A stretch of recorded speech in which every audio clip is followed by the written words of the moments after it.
In the weeks and often months leading up to the play, a lot of what the director does is really just spend time with the play. I read it over and over again.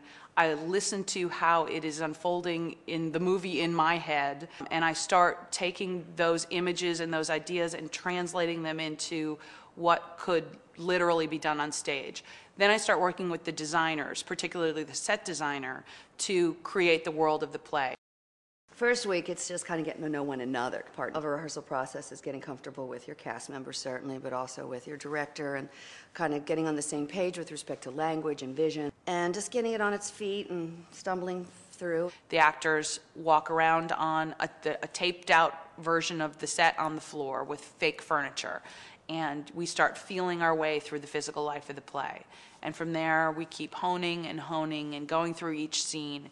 And then by the last couple of days in the rehearsal room before we move into the theater, we're having run-throughs of the play.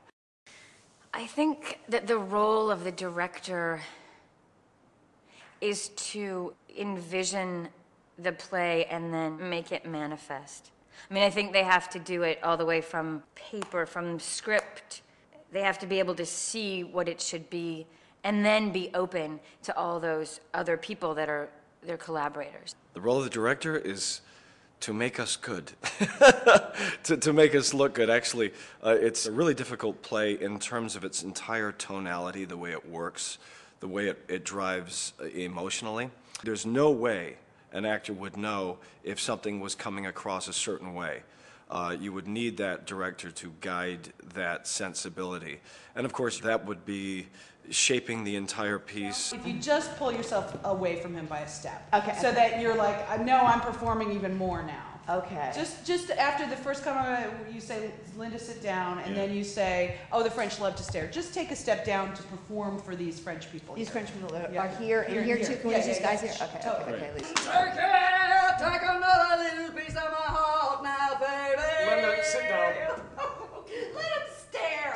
The French love to stare. Everyone knows that. Really? Each actor is very different. Some actors operate from a completely instinctual place, that they don't even exactly know why they're reading the lines in that way. They just follow their guts. Some actors are very cerebral, and they have spent time analyzing the text and figuring out exactly what the character's motivations are. Some actors are kind of a combo. I'm always married in a play. I'm always either the husband or the cad or the this or the that, but I'm always in some kind of relationship, and inevitably you have to believe that I am in love with that person.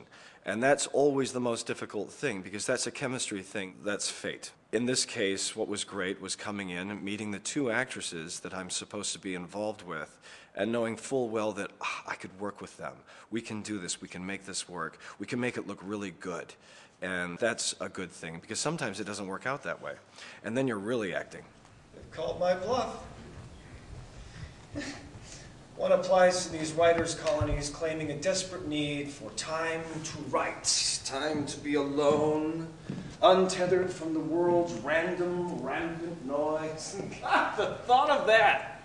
How delicious. I love Abby. She's really sort of confident and sassy. It's kind of fun to play somebody that's that sure of herself.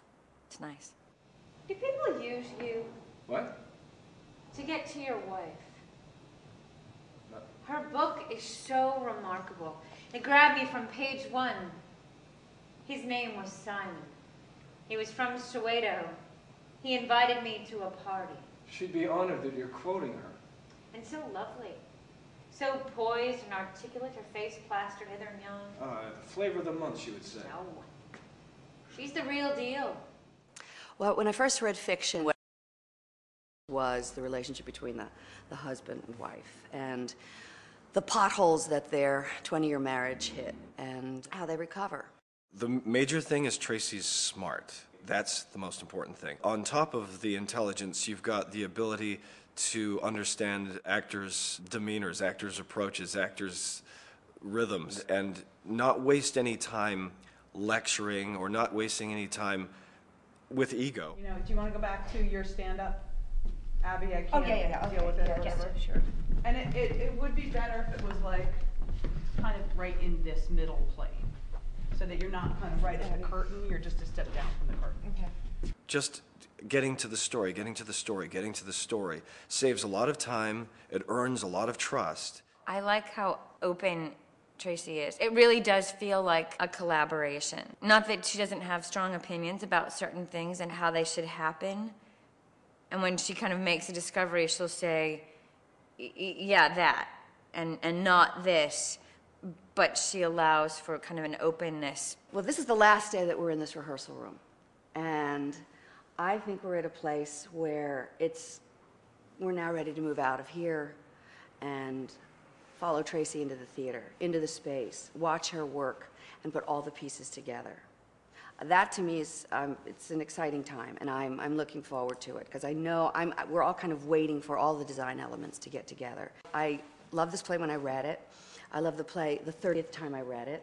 I worked on this play for the last 2.5 weeks, and I am very excited about taking it where it needs to go next. One of the great things about fiction is that it's a mystery, it's a puzzle. You keep gathering the pieces through the course of the evening, and by the end of the play, you put the final puzzle piece in, and the picture becomes clear. And Stephen Deitz purposely makes the puzzle pieces random, so you really keep thinking you understand where the play is going, and then he keeps throwing you a curveball, and your expectations are changed, and you're surprised. That's one of the things I really liked about the play, was every time I thought I knew where the play was going, he surprised me. For tickets or more information, call 431-CITY or visit citytheatercompany.org.